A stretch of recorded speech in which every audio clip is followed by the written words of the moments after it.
দেশের বাংলাদেশের বাইরে পৃথিবীর বিভিন্ন প্রান্তে যে যেখান থেকে চ্যানেল আই দেখছেন আপনাদের সকলকে সাদর আমন্ত্রণ তৃতীয় মাত্রা দেখবার জন্য। প্রিয় দর্শক, গোটা বিশ্ব পরিস্থিতির একটা উদ্বেগজনক অবস্থার মধ্যে আছে। বিশ্ব ব্যবস্থা ও হুমকির মুখে বাংলাদেশে বড় বিপদের মধ্যে কতটা বড় বিপদ সেটি নিয়ে অবশ্য আলোচনা গবেষণা নানান কিছু হতে পারে, নানান বিশ্লেষণও আমরা করবার চেষ্টা করছি।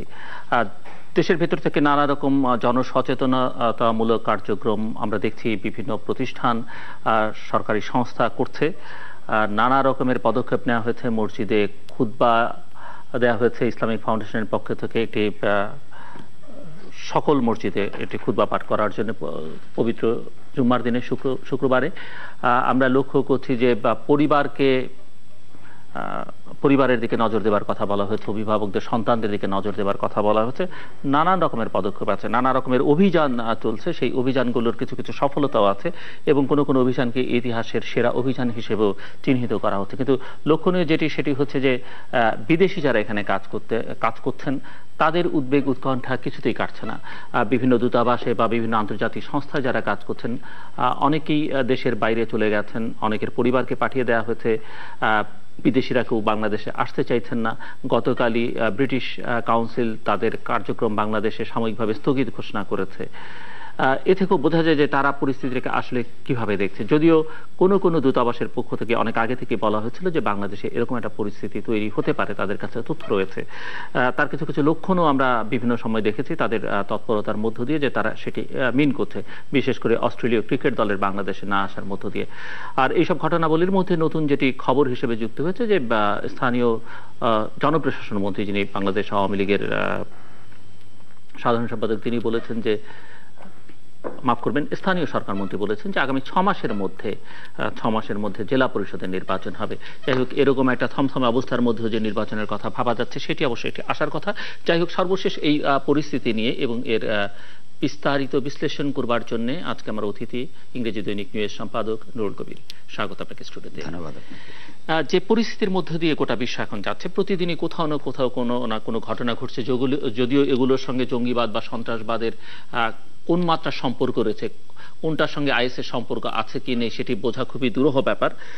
তারপরেও আমরা যদি বাংলাদেশের দিকে আজকে তাকাই, যে পরিস্থিতির মধ্যে দিয়ে বাংলাদেশ যাচ্ছে, এটি অনেকের কাছে অনাকাঙ্ক্ষিত। যদিও কেউ কেউ এটি ভবিষ্যৎবাণী বা প্রেডিকশন করছিলেন যে এরকম একটা পরিস্থিতি হতে পারে। আমরা ওই অনুষ্ঠান থেকে বহুবার বলবার চেষ্টা করেছি। আমার স্মরণ আছে যে আপনি নিজেও এরকম একটা পরিস্থিতির দিকে বাংলাদেশে এগুচ্ছে এই অনুষ্ঠানে একবার বলেছিলেন। আমি একটু শুনতে চাই যে অনেকেই বলছেন যে গোটা বিশ্ব বাস্তবতাটাই এরকম আজকে, তো বাংলাদেশকে আসলে এই বিশ্ব বাস্তবতা এড়িয়ে নিজেকে নিরাপদে রাখবার কোনো সুযোগ ছিল কিনা? ধন্যবাদ আপনাকে। আপনি ঠিকই বলেছেন। গোটা বিশ্ব ব্যবস্থার মধ্যে পশ্চিমারা যেটাকে সন্ত্রাসবাদ বলে, জঙ্গিবাদ বলে আখ্যায়িত করে, এই প্রবণতা অর্থাৎ সন্ত্রাসবাদী আক্রমণ সারা পৃথিবীতে হয়ে চলেছে। এবং বাংলাদেশে সন্ত্রাস, নানান ধরনের সন্ত্রাস ছিল, কিন্তু যে সেই সন্ত্রাসগুলির পেছনে এক ধরনের অন্তর্দ্বন্দ্ব ছিল, ক্ষমতার দ্বন্দ্ব ছিল। এক পক্ষ আরেক পক্ষকে মারতে চেয়েছে। এমনকি আমাদের প্রাক্তন প্রধানমন্ত্রী যখন ছিলেন, এখনকার প্রাক্তন প্রধানমন্ত্রী হিসেবে অপোজিশনে থাকবার সময় তার উপর বোমা হামলা হয়েছে। সেগুলোর এক ধরনের ব্যাখ্যা আভ্যন্তরীণ রাজনীতির নানান গতি অগতি এগুলি দিয়ে ব্যাখ্যা করা যায়।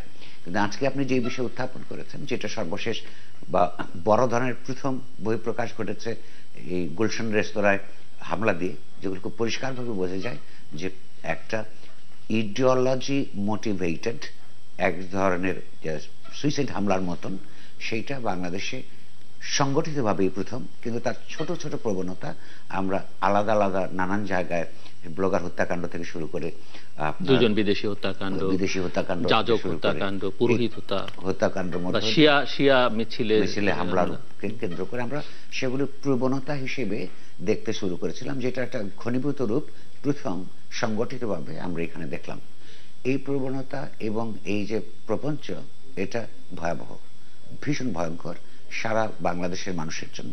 এটা কোনো নির্দিষ্ট দল কিংবা নির্দিষ্ট জনগোষ্ঠীর জন্য নয়।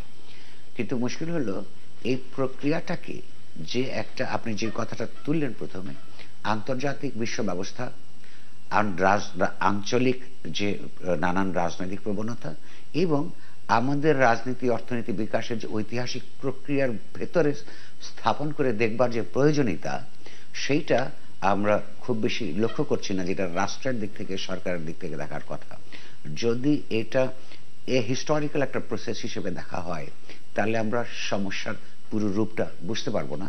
আর এই ধরনের বিপজ্জনক পরিস্থিতি মোকাবেলা করবার জন্য পুরো পরিস্থিতি না বুঝে অগ্রসর হতে গেলে কিন্তু আমরা সমস্যার সমাধান করতে পারবো না। আমি যদি প্রথমে আমাদের আভ্যন্তরীণ অবস্থার কথা নিজেরা আলাপ করি, যেমন ধরুন এইখানে বিভিন্ন সময়ে গোষ্ঠীগত দ্বন্দ্ব কিংবা ধরুন এক রাজনৈতিক দলের সঙ্গে আরেক রাজনৈতিক দলের ক্ষমতার যে প্রতিদ্বন্দ্বিতা এবং তার মধ্যে যে প্রতিহিংসার প্রবণতা, সেখানে যে এক দল আরেক দলকে হত্যা করে, আহত করে, জখম করে, সেইটার সাথে যে এই হামলাটার বা হামলাগুলির একটা গুণগত। আমরা যদি আরো পেছনে দেখি যে স্বাধীনতা উত্তর বাংলাদেশের সর্বহারা গণবাহিনী, এদেরও কিছু এরকম তৎপরতা, দীর্ঘকাল ধরে সর্বহারা পার্টির তৎপরতা ছিল। জি, তো সেগুলোর সঙ্গে এই যে সাধারণ যে সন্ত্রাস, আমি বলতে চাই তার পার্থক্য হচ্ছে একটা হচ্ছে নিছক ক্ষমতার দ্বন্দ্ব, প্রভাব বিস্তারের দ্বন্দ্ব, সেখান থেকে খুনোখুনি হয়েছে। আর এটার মধ্যে আমরা একটা তাদের দিক থেকে একটা ভাবাদর্শগত একটা প্রণোদনা দেখতে পাই, যেটার জন্য আগে থেকেই এমনকি তারা মরতে রাজি আছে। সাধারণ যে সন্ত্রাসী তৎপরতা আমরা দেখি, এই বিশ্লেষণটা আমি জাস্ট ইন্টারাপ্ট করি, পরে করছেন এইটু আপনার কাছে শুনতে চাই যে ভাবাদর্শগত ব্যাপারটা, এটা কতটা তাদের উপরে চাপিয়ে দেওয়া আরোপিত আর কতটা আসলে ভেতর থেকে আপনার বিশ্লেষণ সেটা একটু শুনতে চাই। আমি সে জায়গায় আসি। ট্র্যাডিশনাল সন্ত্রাস, তার সঙ্গে এটার পার্থক্য হচ্ছে ওই পুরনো সন্ত্রাসগুলির মধ্যে অনেক হত্যাকাণ্ড ঘটেছে, কিন্তু যে হত্যাকারী সেও সবসময় জানে না যে তার প্রতিপক্ষ এসে খুন করতে যাচ্ছে, এবং যে হত্যার শিকার সেও খুব মানসিক প্রস্তুতি নিয়ে আসতো না যে আজকে আমি শহীদ হতে যাচ্ছি কোন একটা দলের কিংবা কোন একটা এলাকা দখল করবার কিংবা ক্ষমতা দখল করবার প্রশ্নে যে ঘটনাগুলি ঘটে। এটার আলাদা পার্থক্য হচ্ছে যে তাদের মাথায় একটা আদর্শ আছে, সেই আদর্শ বাস্তবায়নের জন্য সে মরতে প্রস্তুত থাকে। আপনার গুলশান ঘটনা এমনকি যে সমস্ত পত্রপত্রিকার রিপোর্ট আমরা লক্ষ্য করেছি, দেখেছি যে তারা এই নির্মম হত্যাকাণ্ড পরিচালনা করবার পর তখন রীতিমতো ওয়েট করছিল যে তারা কখন আক্রান্ত হবে, এবং কিছু কিছু ভিকটিম যারা সার্ভাইভ করেছে তাদের মুখ থেকে শুনেছি, তাদেরকে বলেছে যে তোমরা যাও, এখন এই লাশগুলির মধ্যে আমরাও পড়ে থাকবো। তার প্রণোদনা হচ্ছে যে শহীদ হবে। এই যে মরবার জন্য প্রস্তুতি, এই সেই আদর্শ আপনি বিশ্বাস করুন কি করুন না করুন, যেটা আমার ধারণা আপনি আমি কেউ করি না, কিন্তু সেটাকে বাস্তবায়ন করবার জন্য এই যে শরীরকে, মানুষের অস্তিত্বকে বিসর্জন দেবার যে প্রবণতা, এইটাকে সোজাভাবে নেওয়ার নেই। এই প্রবণতাকে যদি লড়াই করতে হয়, আরেকটা ইডিওলজি দিয়ে লড়াই করা ছাড়া, এটা কোনো পুলিশি তৎপরতা দেয়া কিংবা ক্ষমতা দখলের চাতুর্যপূর্ণ কোনো পদ্ধতি দিয়ে লড়াই করতে গেলে আমাদের সবাইকে কিন্তু পরাজিত হতে হবে, এইটা বুঝতে হবে। আপনি কতগুলি প্রশ্ন তুলেছেন যে অন্য ধরনের আদর্শ নিয়ে এই দেশে যে ধরনের সর্বহারা পার্টির কথা বলেছেন, গণবাহিনীর কথা বলেছেন, বা তারও আগে পেকিংপন্থী একটা গ্রুপের আমরা হচ্ছে শ্রেণীশত্রু খতমের রাজনীতির কথা আমরা জানি। যারা এগুলোর সঙ্গে জড়িত ছিলেন, সেই আদর্শ আপনি গ্রহণ করুন কিংবা না করুন, তারা কিন্তু প্রয়োজনে তাদের মৃত্যুর জন্য প্রস্তুত থাকতো, এবং সে কারণেই ওইগুলোর বিরুদ্ধে লড়াই করা যারা করতে চান, সেই লড়াই করাটা আরেকটা ইডিওলজি ভিত্তিক হতে হয়। আমার যেটা আশঙ্কা, ভয়, আপনি বলেছেন যে বিদেশিরা এখানে খুব উদ্বেগের মধ্যে আছে, আমার ধারণা দেশের সব মানুষও উদ্বেগের মধ্যে আছে, আমি নিজেও উদ্বেগের মধ্যে আছি। হ্যাঁ, যে এরকম একটা প্রবণতা আমাদের দেশে কিভাবে লড়াই করতে হবে, সেটার জন্য তো পর্যাপ্ত পরিমাণ আলাপ আলোচনাই সমাজের মধ্যে নাই বলে আমার ধারণা, এবং সেটা খুব বিপজ্জনক দিক। যেমন প্রশ্ন হচ্ছে যে আমাদের রাজনীতিতে আদর্শহীনতা একটা বহুদিনের সমস্যা এখন। আচ্ছা, আপনি লক্ষ্য করুন 2010 সালে যে ব্রিটিশ কাউন্সিল আজকে তার তৎপরতা বন্ধ করে দিল, একটা জরিপ চালিয়েছিল তরুণদের উপর যাদের বয়স ছিল 16 থেকে 19 বছরের মধ্যে। সেখানে একটা ফাইন্ডিং ছিল এরকম যে শতকরা 73 জন তরুণ বলেছে তারা কোনো রাজনৈতিক দলের সঙ্গে সংশ্লিষ্ট নয়। এটা তো এটা 2010 সালের কথা। এটা তো অত্যন্ত ভয়াবহ একটা প্রবণতা। কারণ হচ্ছে যে একটা দেশ, বিশেষত তার রাষ্ট্র মূলত একটা রাজনৈতিক অস্তিত্বের বিষয়, এবং এই রাজনৈতিক অস্তিত্বকে সভরেন পদ্ধতিতে টিকে রাখতে হলে নাগরিকদের ভীষণভাবে রাজনীতি সচেতন হতে হয়, যেটা বাংলাদেশ সমাজে একসময় একটা খুবই ইতিবাচক ঐতিহ্য ছিল।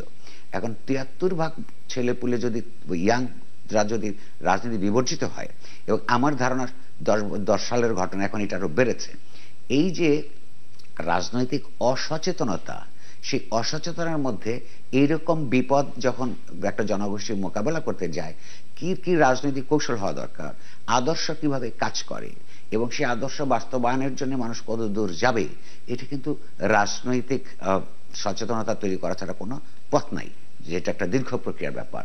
শর্ট টার্ম কিভাবে চিন্তা করতে হবে সেটা তো ঠিকই করতে পারবো না যদি না আমরা বুঝতে পারি যে আমাদের সমস্যাগুলো কি।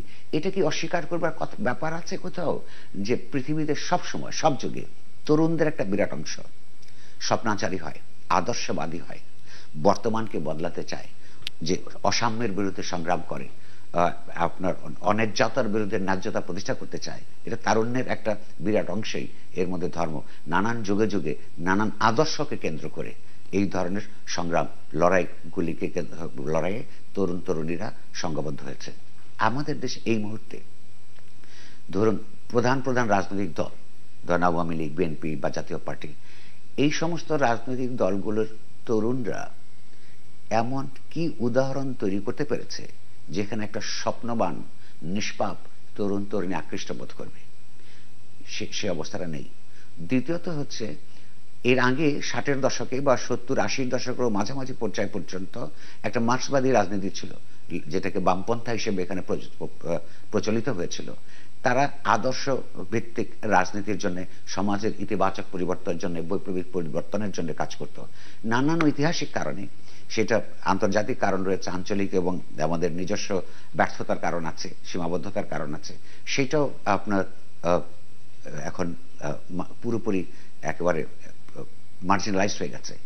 এরকম একটা সময় ইসলামকে ব্যবহার করে অনেক অনেক গ্রুপ পৃথিবীতে দাঁড়িয়েছে, দেশও দাঁড়িয়েছে, যাদের যেই ভাবাদর্শকে কেন্দ্র করে একটা স্বপ্ন তৈরি করতে তারা সক্ষম হয়েছে। সেখানে তরুণ তরুণীদের আকৃষ্ট করছে তারা, যারা হয়তো আদর্শ বাস্তবায়নের জন্য মরতে রাজি আছে। ফলে এই প্রবণতাটাকে ফাইট করা খুব সহজ নয়। আপনি জিজ্ঞাসা করেছিলেন যে এটা কি পুরাটা ভেতরের থেকে এসছে নাকি বাইরে থেকে আরোপ করেছে।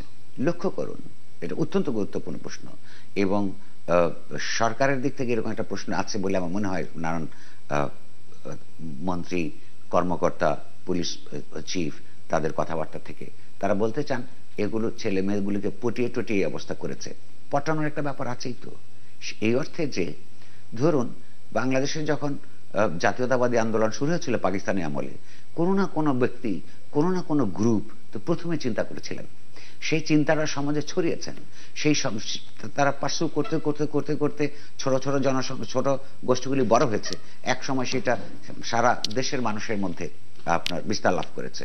কিংবা যারা বামপন্থী রাজনীতির সঙ্গে এখন থেকে বহু বহু যুগ আগে ছিলেন, তো এখানে তো প্রথম কেউ না কেউ কিছু চিন্তা করে, সেগুলোকে তো পার্সু করে, স্টাডি সার্কেলের মধ্য দিয়ে করে, বক্তৃতার মধ্য দিয়ে করে, ক্লাসরুমের মধ্য দিয়ে করে, লেখাজোখার মধ্য দিয়ে করে, যেটা বলে ইনডক্ট্রিনেশন। তো ইনডক্ট্রিনেশন প্রক্রিয়া তো সমস্ত আদর্শের ক্ষেত্রেই থাকে, এবং সেইটা কিন্তু ইনডক্ট্রিনেশন করলেই কি আকৃষ্ট হয়? যেমন ধরুন যে এখন বামপন্থা একটা খুব খারাপ জায়গায় আছে, তারা তো প্রতিদিনই এটা করার চেষ্টা করছেন, কিন্তু তরুণ তরুণীরা ওইটার মধ্যে খুব বেশি আকৃষ্ট হচ্ছেন না। তার মানে তাহলে যে কতগুলি টেস্টেড মতামত আর যেগুলি টেস্ট হয় নাই, এই দুটোর মধ্যে পার্থক্য আছে। বাংলাদেশে যেটা তার, যদিও বাংলাদেশের উত্থান পর্বে তার যে ঐতিহাসিক প্রতিশ্রুতি, সেই প্রতিশ্রুতির সঙ্গে অসঙ্গতি পরায়ণ একটা আদর্শ হচ্ছে যে এখানে ধর্মভিত্তিক রাষ্ট্র প্রতিষ্ঠা করা। এটা বাংলাদেশের ঐতিহাসিক প্রতিশ্রুতির মধ্যে পড়ে না, কারণ এটার বিরুদ্ধেই বরং বাংলাদেশের মানুষ লড়াই সংগ্রাম করেছে যে ব্যক্তিগত জীবনে ধর্মের ব্যবহার থাকবে, স্বাধীনতা থাকবে, কিন্তু রাজনীতির সঙ্গে বা রাষ্ট্রের সঙ্গে রাজনীতিকে আমরা জড়িয়ে ফেলবো না। এটাই ছিল বাংলাদেশের। আমি আসলে এই প্রশ্নটাই করতে যাচ্ছিলাম আপনাকে, যে বাংলাদেশের রাজনীতিতে ধর্মের ব্যবহার বাংলাদেশের রাজনীতিকে অনেকখানি ক্ষতিগ্রস্ত করেছে। সেই জায়গাটাতে বাংলাদেশের এই যে ধর্মকে কেন্দ্র করে, মানে আমি যদি বলি ইসলামকে ব্যবহার করেও কিন্তু অন্য ধর্মের মানুষকে আঘাত করা, এটি এখন পর্যন্ত আগে কখনো দেখা যায়নি, বা বিদেশিদেরকে মারতে হবে।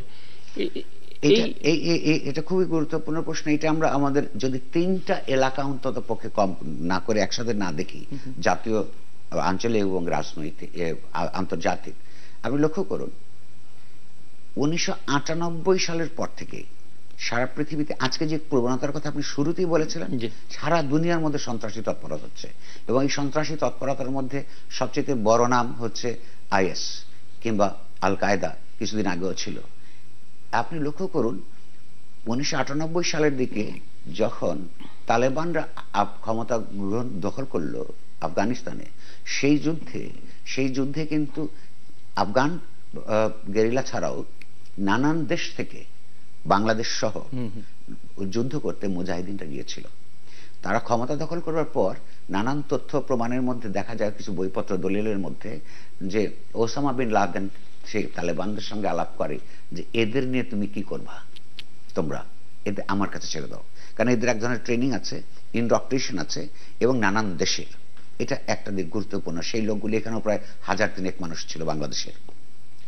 দ্বিতীয়ত, এই গ্রুপগুলি পরিষ্কারভাবে, এগুলোর আর কোনো সংশয়ের ব্যাপার নাই, এই আল কায়দা, এই আইএসআইএস, এগুলো মার্কিন যুক্তরাষ্ট্র, তার পশ্চিমা মিত্ররা এবং ইসরায়েল মিলে ওইখানে, বিশেষত আপনার পশ্চিম এশিয়াকে ডিস্টেবিলাইজ করে তার যে জিও স্ট্র্যাটেজিক যে লক্ষ্য অর্জন করবার জন্য সেটা তৈরি করেছিল।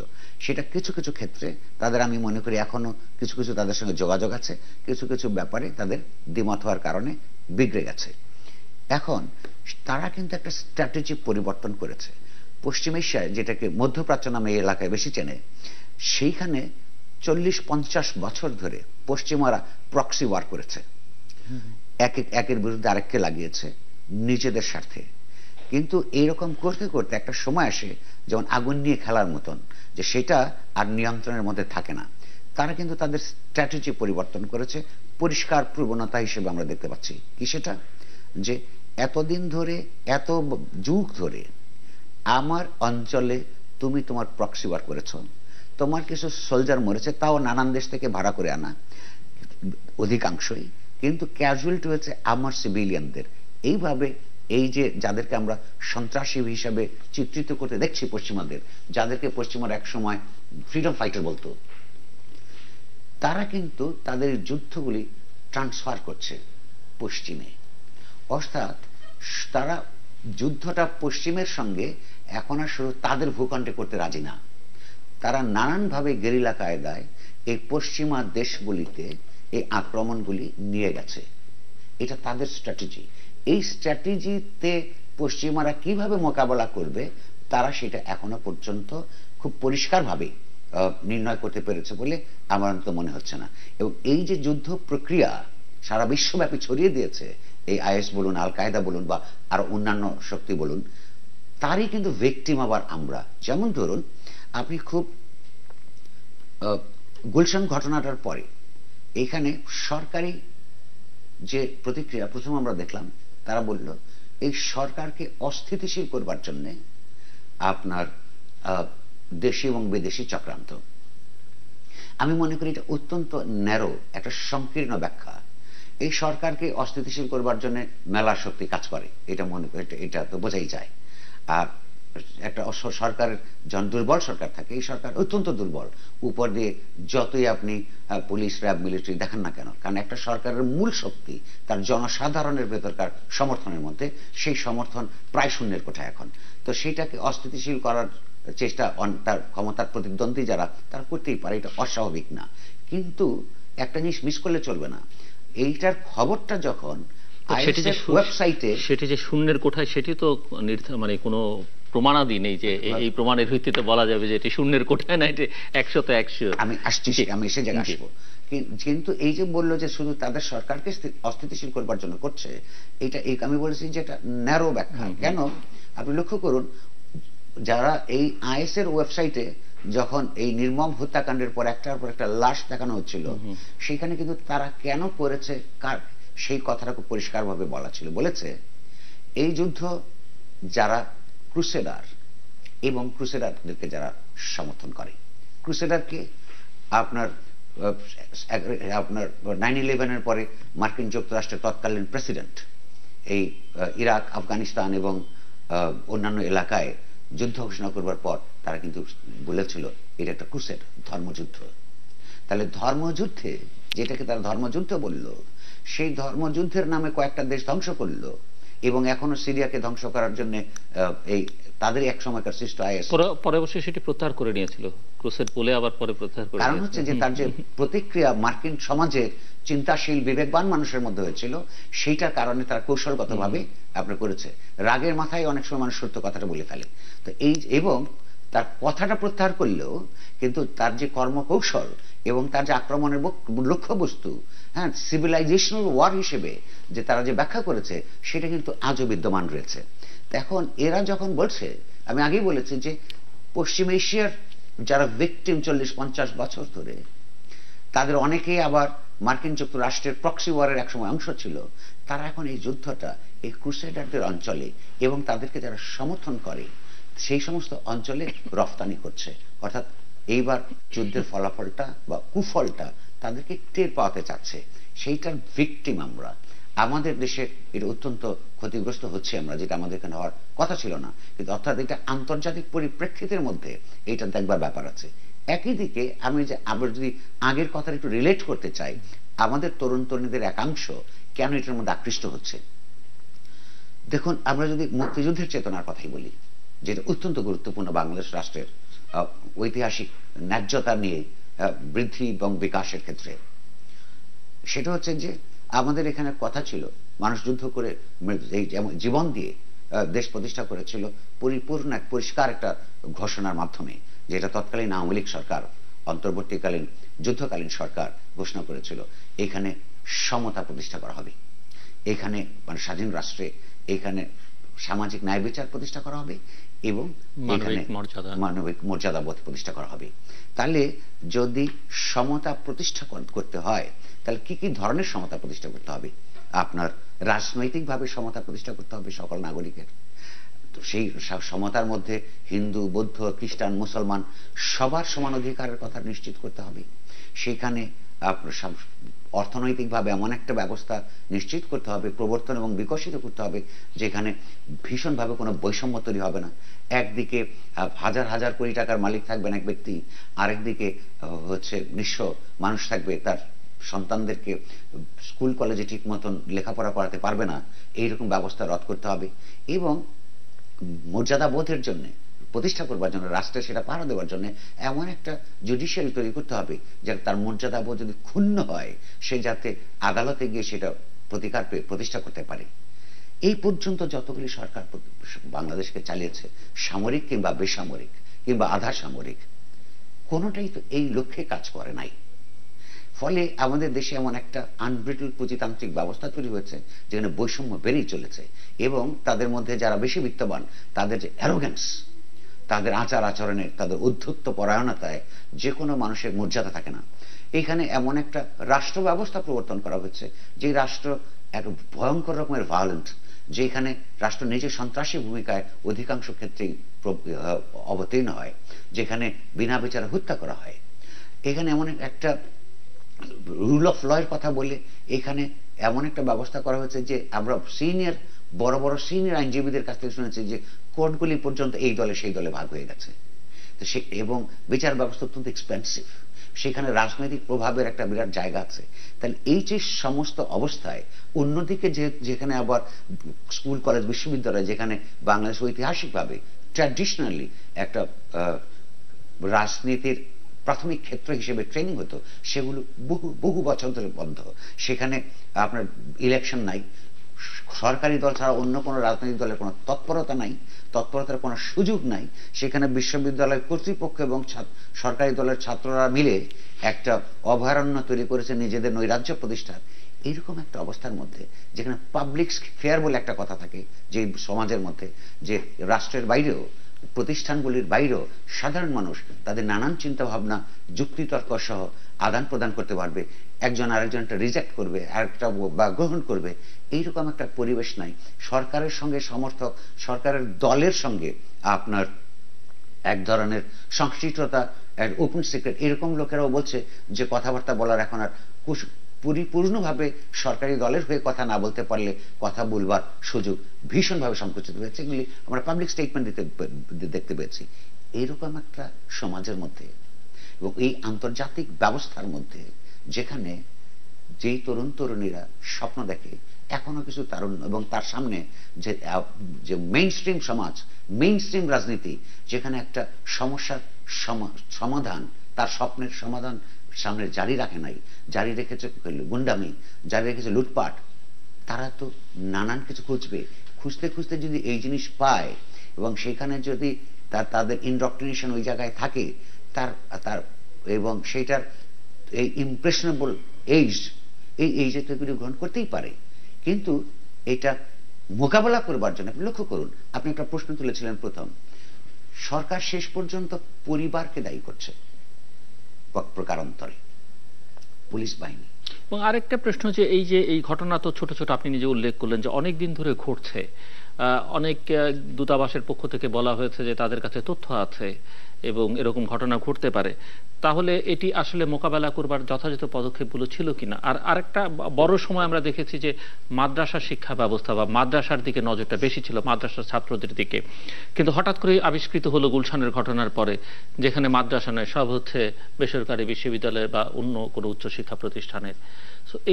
এই হঠাৎ করে এই বদলে যাওয়া চিত্রটাও আপনার ব্যাখ্যাটা কি?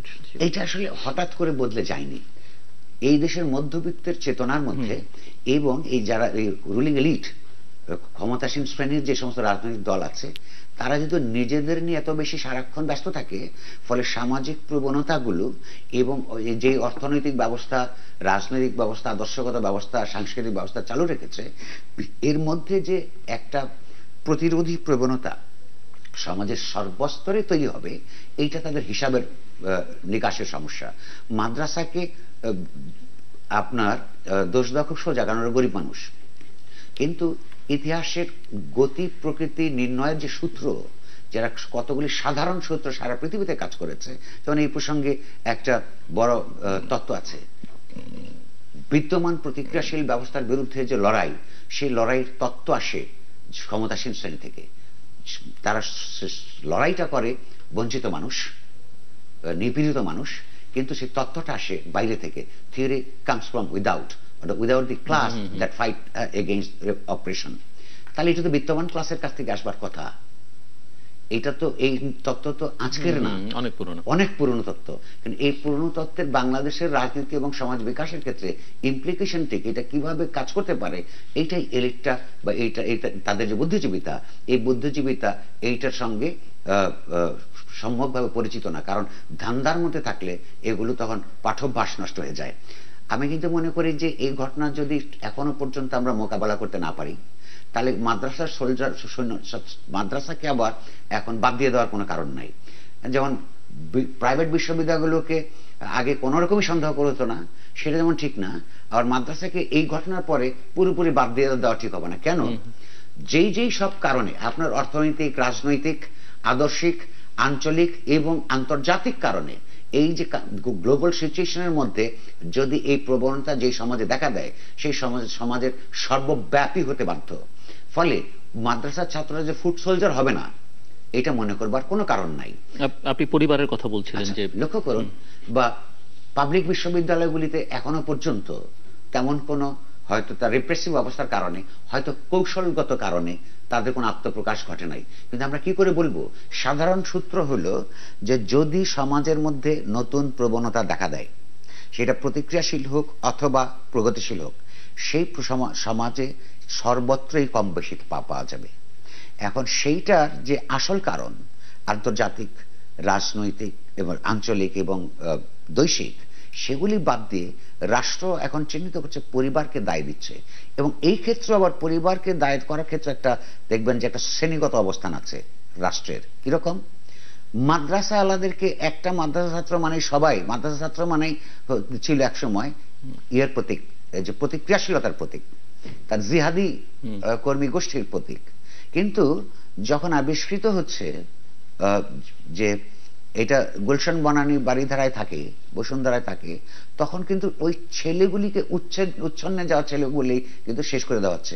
পরিবারগুলি ঠিক আছে, সুতরাং পরিবার এখন আপনারা যত্ন নিন, অর্থাৎ ওইখানে ওই ক্লাসকে আর দেখা হচ্ছে না, তার মা বাবা ইত্যাদিকে দেখা হচ্ছে না। অথচ দেখা উচিত, আমি খুব আশ্চর্য হব না যে এর মধ্যে যেমন এটা আওয়ামী লীগের জন্য এটা খুব বিব্রতকর অবস্থা, তারা এই জঙ্গিবাদ এটা সেটার জন্য তার রাজনৈতিক প্রতিপক্ষকে একের পর এক প্রতিদিন বলে এসছে এগুলির উৎস কোথায়। কিন্তু দেখা যাচ্ছে যে ক্ষমতাসীন দলের জোটের ঘরের ছেলে পেলেও এর মধ্যে আছে। সেই কারণে আমি ওই পরিবারকে দায়ী করব না, বা ওই দলকেও দায়ী করবার কিছু নাই। দায়ী হচ্ছে আসলে এই যে সমাজের যে অবস্থা এই শাসক শ্রেণী করে রেখেছে, এবং এই শাসক শ্রেণীর সঙ্গে আপনি লক্ষ্য করুন বাংলাদেশের আন্তর্জাতিক ব্যবস্থার মধ্যে সৌদি আরবের যে লাদেন পরিবার মার্কিন যুক্তরাষ্ট্রের সঙ্গে 9/11-এর সঙ্গে যে জড়িত ছিল, এগুলিতে এখন প্রকাশ্যে দেখা যায়। তো সেই পরিবারের সঙ্গে সৌদির রাজ পরিবারের যোগাযোগ ছিল। এখন যে সৌদির নেতৃত্বে যে কোয়ালিশন হয়েছে সিরিয়াকে করবার জন্য, সেখানে বাংলাদেশ যোগ দিয়েছে। এই কোয়ালিশন স্পন্সর করেছে মার্কিন যুক্তরাষ্ট্র। তো ওই যে তারা যারা অ্যাটাক করছে তারা তো বলছে যে যারা ক্রুসেডার এবং ক্রুসেডারকে যারা সহযোগিতা করে, এই আরেকটা জিনিস হচ্ছে ওই ক্রুসেডারদের এই অঞ্চলে সবচেয়ে বড় বন্ধু এখন ভারত। তো ভারতে আরেকটা জঙ্গিবাদী বিজেপির সরকার প্রতিষ্ঠিত রয়েছে, যেখানে গরুর মাংস ফ্রিজের মধ্যে আছে এই কথা খবর পাওয়ার পরও তাদেরকে মেরে ফেলা হয়, এরকম ঘটনা ঘটছে। তার সঙ্গে এই সরকারের সম্পর্ক ভয়াবহ রকমের সুন্দর। আমি কয়েকদিন আগে শুনলাম যে এক মন্ত্রী বলছেন ভারত যতদিন আমাদের সঙ্গে আছে, পাশে আছে, ততদিন পর্যন্ত আমাদের বিপদ নেই। এই কথা তো ভয়ঙ্কর কথা, আমি তো ভীষণ বিপদগ্রস্ত বোধ করি। হয়তো ওই মন্ত্রীর বিপদ না থাকতে পারে, হয়তো তাদের সরকারের বিপদ না থাকতে পারে, কিন্তু বাংলাদেশে যখন এরকম তরুণ তরুণীরা একটা পশ্চাৎপদ রাজনীতির মধ্যে ঢুকে পড়ছে, এবং যেটা মাদ্রাসা থেকে শুরু করে প্রাইভেট বিশ্ববিদ্যালয় পর্যন্ত আমি অনুমান করি আর অন্যান্য জায়গায় আছে, সেইটা এই সমাজ শুধু এই কারণেই যে এই দেশ ভীষণভাবে পিছিয়ে পড়তে পারে, ক্ষতিগ্রস্ত হতে পারে, সেইটা চিন্তা না করে তারা চিন্তা করছে যে ভারত তার পাশে। ভারত এটার মধ্যে একটা কারণ, মার্কিন যুক্তরাষ্ট্র এই ঘটনার একটা কারণ, পশ্চিমারা এই ঘটনার বাংলাদেশে দুর্দশার জন্য একটা কারণ, এবং এই মার্কিন যুক্তরাষ্ট্র পশ্চিমা অপরাপর যারা এই যে একটা যুদ্ধ অর্থনীতিকে বাঁচিয়ে রাখবার জন্য প্রক্সি ওয়ার করে সারা পৃথিবীতে ধর্মের নামে, ধর্মকে ব্যবহার করে, তাদের সঙ্গে যে যোগাযোগ যে ভারতের সবচেয়ে ঘনিষ্ঠ এখন, তার সঙ্গে আমার রাষ্ট্রীয় পর্যায়ে সখ্য বা ঘনিষ্ঠতা আমার জন্য একটা বিপদের কারণ। আর তারা বলছেন যে সখ্যতা না রেখে কি আপনি ভারতের সঙ্গে বৈরীভাব রেখে কি চলতে? আমার তো বৈরীভাব রাখবার দরকার নেই, বৈরীভাব রাখবারও দরকার নেই, তার সঙ্গে আমার হলো অতিরিক্ত বন্ধুত্ব রাখবার দরকার নেই। আমি বাংলাদেশ যুদ্ধ করে স্বাধীন করেছি, এই স্বাধীন বাংলাদেশ উত্থানের জন্য যার যার সঙ্গে ইস্যু ভিত্তিক যেই সমস্ত জায়গাগুলিতে আমার সুসম্পর্ক দরকার, সেই সুসম্পর্ক কায়েম রাখার জন্য আমার যা দরকার আমি তাই করব। আবার যে সমস্ত ক্ষেত্রে আমাকে বৈরিতা করে, যা আমার শিল্প বিকাশে অন্তরায় হয়ে দাঁড়ায়, আমার স্বাধীন বিকাশের রাজনৈতিক প্রক্রিয়া অব্যাহত রাখবার ক্ষেত্রে যদি অন্তরায় হয়ে দাঁড়ায়, সেটা কিন্তু আমি বন্ধুত্বের কারণে সম্পর্ক রাখতে পারি না। সেটা একজন ব্যক্তির সঙ্গে আরেকজন ব্যক্তির সম্পর্ক হতে পারে, একটি দলের সঙ্গে আরেকটি সরকার বা দলের সম্পর্ক হতে পারে, শুধু বাংলাদেশের সঙ্গে সম্পর্ক হতে পারে। বাট যে সমস্যা, এবং সমস্যাটা এখন গ্লোবাল সমস্যা সবাই মানছেন, এবং এই সমস্যা মোকাবেলা করবার জন্য পারস্পরিক সহযোগিতা বিভিন্ন দেশের সঙ্গে বিভিন্ন দেশ করছে, এবং সেটি হয়তো বাংলাদেশের জন্য প্রয়োজনীয়। সবাই বলছেন, বাংলাদেশের প্রধানমন্ত্রীকে ফোন করে অনেকে বলেছেন, বাংলাদেশের প্রধানমন্ত্রীও বলছেন যে তারাও সহযোগিতার আশ্বাস পেতেন করবেন। এবং আমরা জানি যে স্বরাষ্ট্রমন্ত্রী বাংলাদেশের একটি প্রতিনিধি দল নিয়ে ভারতে গেছেন পারস্পরিক সহযোগিতা কিভাবে এই বিষয়ে বৃদ্ধি করা যায় সেই বিষয় নিয়ে আলোচনা করবার জন্য। দেখুন, এই যুদ্ধটা সারা পৃথিবীতে বিশেষত পশ্চিমে এই জঙ্গি গোষ্ঠীগুলি ছড়িয়ে দেওয়ার পরে তারা একদিক থেকে কিন্তু কিছুটা সাফল্য অর্জন করছে। কিভাবে? এই আক্রমণগুলি হওয়ার পরে পশ্চিমের আপন আপন দেশে যে বুদ্ধিজীবীরা, যে পত্রপত্রিকা এই প্রশ্নগুলি কিন্তু এখন তুলছে যে আমাদের উপর এটা যে চেপেছে সেটা আমাদের জন্য হয় নাই। আমাদের সরকারগুলি পশ্চিম এশিয়ায়, বিশেষত যে মুসলমান প্রধান দেশগুলিতে যে যুদ্ধনীতি এবং যে পররাষ্ট্রনীতি চালু রেখেছে দীর্ঘদিন থেকে, তার বিষক্রিয়ায় আমরা ভিকটিম হচ্ছি। তো সেই ক্ষেত্রে তারা কিন্তু আপন আপন দেশের নাগরিক হিসেবে আপন আপন সরকারের উপর চাপ দিচ্ছে তাদের পররাষ্ট্রনীতি পরিবর্তন করবার ক্ষেত্রে। সেই ক্ষেত্রে ওই সরকারগুলো যারা নানানভাবে তাদের যে বিকৃত পুঁজিতান্ত্রিক ব্যবস্থা বাঁচিয়ে রাখবার জন্য, তাদের জিও পলিটিক্যাল স্ট্র্যাটেজিকে অ্যাডভান্স করবার জন্য যে কৌশল তারা গ্রহণ করেছে, সেইখান থেকে তাদের পিছিয়ে আসতে হবে।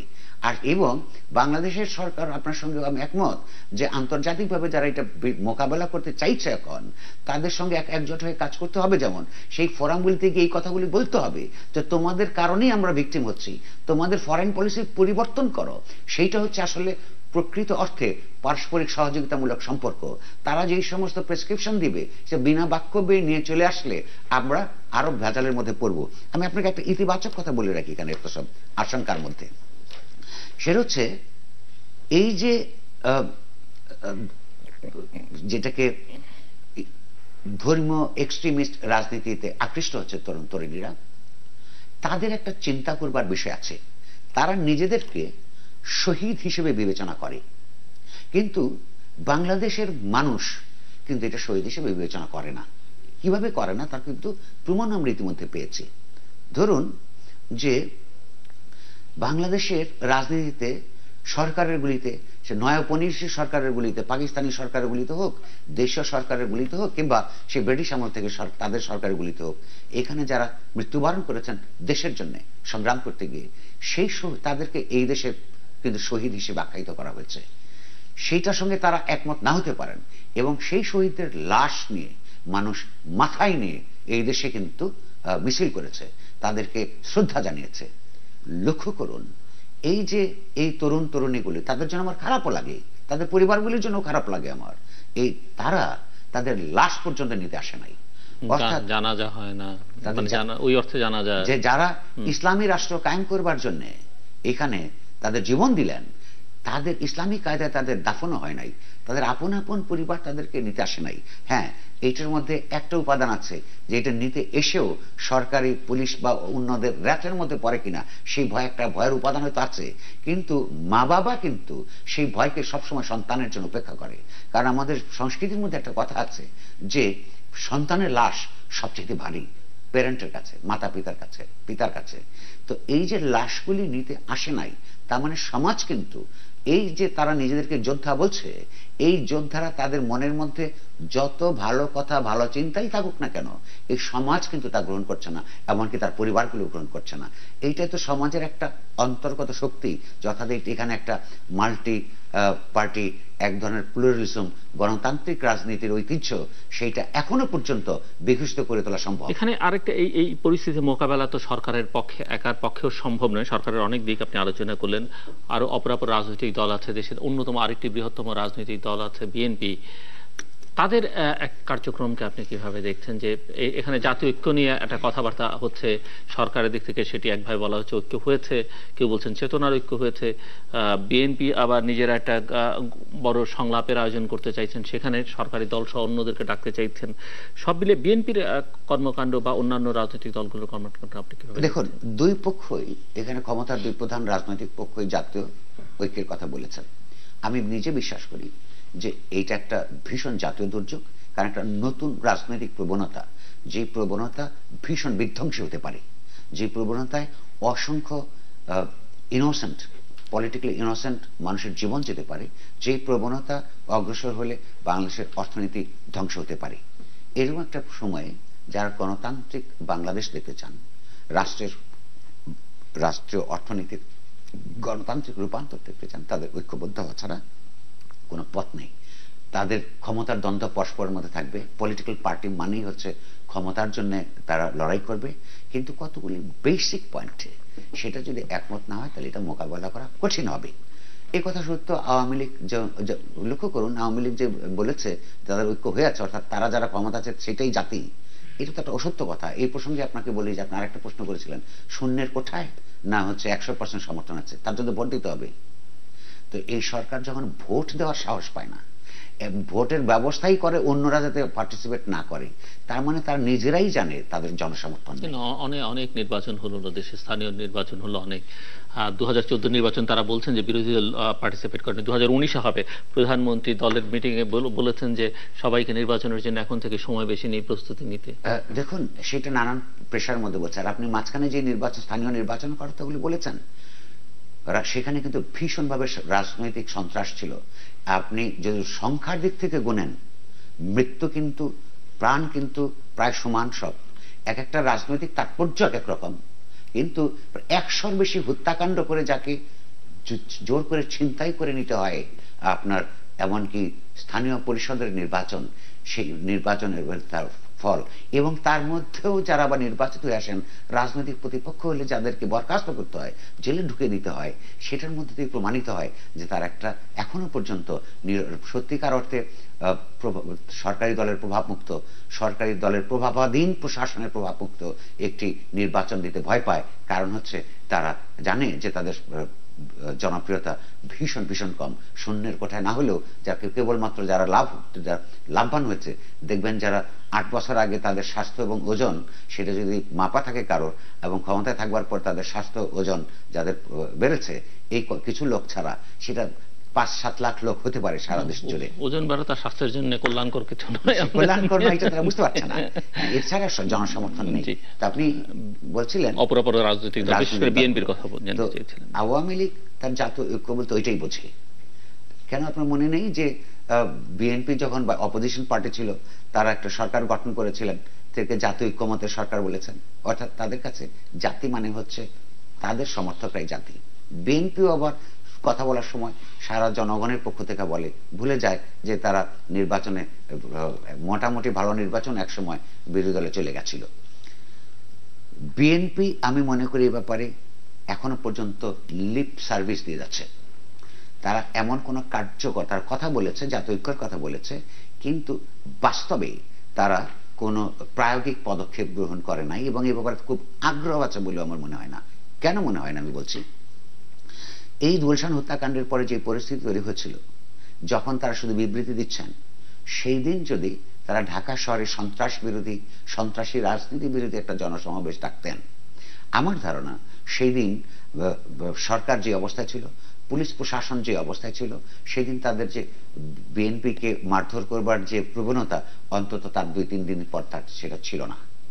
অল্প সময়ের জন্য এটা আবার হয়তো রিগেইন করেছে, হ্যাঁ, কিন্তু সেটা ছিল না। বিএনপি কিন্তু সেই কাজটা করে নাই। কিন্তু বিএনপি ঠিকই হচ্ছে তার একটা বিক্ষোভ দিবস ঘোষণা করেছে, যখন বিএনপির সিনিয়র ভাইস চেয়ারম্যান, বিএনপি নেত্রীর সন্তান, তাকে যখন হাইকোর্ট 8 বছরের জেল কনফার্ম করেছে, তারা কিন্তু একটা বিক্ষোভ সমাবেশ কর্মসূচি দিয়েছে। কোন কোন জেলায় হরতালও ডেকেছে, কোন জেলায় হরতালও ডেকেছে। তাহলে এই আমরা বারবার লক্ষ্য করি, তারা অধিকাংশ ক্ষেত্রে রাজনৈতিক কর্মসূচি দেন যখন তাদের নেত্রী কিংবা তাদের নেত্রীর সন্তান উদীয়মান নেতা অথবা উদিত, কিংবা তাদের আপন নেতাদের যারা বিপদাপন্ন থাকেন, তাদের জন্য তারা নানান ধরনের কর্মসূচি দেন। সেটা আবার ঠিক মতো প্রতিপালন করেন না। কিন্তু যখন পুরো দেশ একটা আক্রান্ত হয় নানানভাবে, সেটা আপনার দ্রব্যমূল্য বৃদ্ধি হোক, বিদ্যুৎ ঘাটতি হোক, এই সমস্ত ক্ষেত্রে তাদেরকে খুব প্রম্পটলি আমরা এগিয়ে আসতে দেখি না। ফলে এই মানুষের জন্য এই লেভেলের কমিটমেন্ট নিয়ে যে যারা রাজনীতি করেন, তাদের প্রতি কিন্তু মানুষ হচ্ছে আস্থা রাখতে পারেন না, তাদের প্রতি মানুষ ভরসা করেন না। আজকে ভোট হলে আমি অনুমান করি বিএনপি নির্বাচিত হবে এ কারণে যে তারা আওয়ামী লীগের অত্যাচারে, ঔদ্ধত্যে তারা ভীষণভাবে মানুষ ক্ষিপ্ত, সে কারণে তারা হয়তো ভোট পেয়েও যেতে পারে। এ কথা অর্থ এই না যে বাংলাদেশের যে ঐতিহাসিক সমস্যার মধ্যে পড়েছে, বাংলাদেশের অর্থনৈতিক ব্যবস্থা, রাজনৈতিক ব্যবস্থা এবং যে অগণতান্ত্রিক স্বৈরতান্ত্রিক ব্যবস্থার মধ্যে পড়েছে, তার ইতিবাচক পরিবর্তনের জন্য বিএনপির উপর ভরসা করবার কিছু আছে, এইটা কোনো চিন্তাশীল মানুষ মনে করে, এটা আমার মনে করার কোনো কারণ নেই। তাহলে উপায় কি? এবং প্রশ্নটা এখন শেষের দিকে আমরা চলে আসছি, যে এই যে পরিস্থিতিটা আপনি যেটি বলছেন যে জাতীয় দুর্যোগ, এটি আসলে এখন মোকাবেলা করবার জন্য প্রাতিষ্ঠানিক উদ্যোগ বা নাগরিকদের উদ্যোগ বা সরকারের দিক থেকে বিভিন্ন রাজনৈতিক কি ধরনের পদক্ষেপগুলো নেওয়া দরকার বলে আপনি মনে করেন? দেখুন, প্রথমে হচ্ছে চিহ্নিত করা দরকার। আমি উদ্বেগের সঙ্গে লক্ষ্য করছি সরকারের দিক থেকে এটা কন্টেইন করার একটা চেষ্টা আছে, বোঝা যায়, কিন্তু সেই চেষ্টা এত বেশি ত্রুটিপূর্ণ। কারণ যখন পুলিশ পরিবারকে দায়িত্ব দেয় যে তাদের সন্তানরা যাতে এইদিকে না যায় লক্ষ্য রাখবার জন্য, পরিবার কিন্তু তার আপন সন্তানের জন্য এমনিই দায়িত্ব নিয়েই থাকে, চেষ্টা করে সে। কিন্তু এই কথার অর্থ হচ্ছে যে এখনকার রাষ্ট্র ম্যানেজাররা বুঝতে পারছেন না যে এইটা পরিবারের দোষে ঘটে নাই, এটা আন্তর্জাতিক, আঞ্চলিক এবং জাতীয় রাজনীতির ভিতরকার যে অন্তঃসারশূন্যতা, যে প্রতিক্রিয়াশীলতা, যে গণবিরোধী ঘটনা ঘটেছে তার বিরুদ্ধে একটা প্রতিক্রিয়া হিসেবে এই ধরনের রাজনীতির উত্থান এবং বিকাশ করছে। এইটা হচ্ছে যাদের হাতে ক্ষমতা আছে তাদের এটা বুঝবার দায়িত্ব, 1 নম্বর। 2 নম্বর হচ্ছে এই ঘটনা যেহেতু একদিনে ঘটে নাই, ফলে এইটা একদিনে শেষ হয়ে যাবে এইটা বিশ্বাস করলেও কিন্তু লোকেরা হতাশ হবে। কিন্তু গুরুত্বপূর্ণ হচ্ছে যে প্রক্রিয়াটা শুরু করা। এই প্রক্রিয়া শুরু করতে হলে এইখানে সত্যিকার অর্থে যত সেকশন অফ মানুষের যত ধরনের গ্রিভান্সেস আছে, অভিযোগ আছে, যত ধরনের ক্ষোভ আছে, এগুলো সমাজের মধ্যে পরিষ্কার করে বলবার, লিখবার এবং প্রকাশ করবার সুযোগ তৈরি করতে হবে, যাতে মানুষ গোপনে সরকারের বিরুদ্ধে তাকে অস্থিতিশীল করার তৎপরতার মধ্যে না যায়। যে সরকারের জন্য ভালো, দেশের জন্য ভালো। তৃতীয়ত হচ্ছে এখানে প্রচুর রিসার্চ দরকার। এখানে বুদ্ধিজীবিতা যে এত বেশি সোজা হয়ে গেছে, এই দল সেই দলের নেত্রীদেরকে সালাম দিলেই যেহেতু একদল আর ক্ষমতা আসলে তার যে সুযোগ, নানান কিছু সুযোগ সুবিধা ভোগ করা যায়, এই প্রবণতা থেকে বেরিয়ে এখানে পাবলিক স্ফেয়ার নির্মাণ করবার ক্ষেত্রে, যে পাবলিক স্ফেয়ারে, এটা হেবারমাসের ভাষায়, যেখানে এস্টাবলিশমেন্টের ব্যাপারে সেটা ক্ষমতাসীন হোক কিংবা ক্ষমতা বহির্ভূত হোক, সেখানে যে এই তৎপর এই চিন্তা ভাবনাগুলো, এই যোগাযোগগুলো, তর্ক বিতর্কগুলো চলতে পারে, সেটার ব্যবস্থা করতে হবে। শিক্ষা ব্যবস্থার মধ্যে সত্যিকার অর্থে গণতন্ত্রীকরণ করতে হবে। রাজনৈতিক সুবিধাবাদ পরিত্যাগ করতে হবে। জামাত আজকে আমার সঙ্গে থাকলে ভালো, কালকে আমার সঙ্গে থাকলে ভালো না, এইগুলো ঠিক করতে হবে। সবচেয়ে বড় কথা, মুখের স্লোগান রেটরিক হিসেবে সমাজে চালু না রেখে মুক্তিযুদ্ধের চেতনার যে বাংলাদেশ মানুষের স্বপ্ন, এইখানে যদি গণতান্ত্রিক পদ্ধতিতে ন্যায় বিচারের প্রতিষ্ঠা হয়, ইকুয়ালিটির অর্থনৈতিক ব্যবস্থা প্রচলিত হয়, সামাজিক মানুষের ডিগনিটি রক্ষা করবার জন্য রাষ্ট্র দায়িত্ব গ্রহণ করে, তাহলে কোন ধরনের এক্সট্রিমিজম তৈরি হবার সুযোগ বন্ধ হবে। একটা স্বৈরতান্ত্রিক ভাবে আপন ক্ষমতা কক্ষিগত করে মুখে যত কথাই বলুক না কেন, এই সমস্যা বাড়বে না, এই সমস্যা কমবে না, সমস্যা আরো বাড়বে। ফলে গণতন্ত্রায়ন এবং গণতন্ত্রায়ন হচ্ছে প্রসঙ্গ। যে গণমাধ্যমগুলো, এই আপনি জানেন যে ওই দিনের 1 জুলাইয়ের ঘটনার সরাসরি সম্প্রচার করা নিয়ে এক ধরনের সমস্যা তৈরি হয়েছে, এবং সেটি তখন অবশ্য র্যাবের মহাপরিচালক রিকোয়েস্ট করেছেন, প্রায় সবাই তখন বন্ধ করেছেন। কিন্তু একটি আইনের কথা আপনি জানেন, মানে একটি নির্দেশের কথা আপনি জানেন, যে ভবিষ্যতে যেন কোনো ধরনের দুর্যোগ কোনো গণমাধ্যম সরাসরি সম্প্রচার না করে। এটা একটা ভয়াবহ অগণতান্ত্রিক এবং স্বৈরতান্ত্রিক প্রাকৃতিক দুর্যোগের কথা বলা। এই সিদ্ধান্ত বাংলাদেশের মানুষকে তো ক্ষতিগ্রস্ত করবেই, এই সরকারকেও ভীষণভাবে ক্ষতিগ্রস্ত করবে। যেমন ধরুন, হ্যাঁ এই কথা সত্য যে কতগুলি আন্তর্জাতিকভাবে গৃহীত নীতিমালা সাংবাদিকতার, এইটা বহু পরীক্ষা নিরীক্ষার মধ্য দিয়ে আপনার পৃথিবীতে বা সমাজে প্রতিষ্ঠিত হয়েছে। সেগুলো হয়তো আস্তে আস্তে আরো বদল হয়ে উঠবে। যে একটা রক্তাক্ত লাশ আপনি পত্রিকায় ছাপবেন কিনা, টিভির পর্দায় দেখাবেন কিনা, এইটা দেখানো নিষেধ। কারণ হচ্ছে একটা শিশু যে ঘরে বসে এটা দেখে, আপনার শিশু, আমার শিশু, সেই রক্তাক্ত লাশ দেখলে তার মানসিক যে প্রতিক্রিয়া, যে ট্রমা হয়, সেটা কিন্তু সুদূর প্রসারী ভূমিকা রাখে। এটা যেমন সত্য, এরকম আরো অনেকগুলো আছে। বস্তুনিষ্ঠতার প্রশ্নটা জড়িত আছে।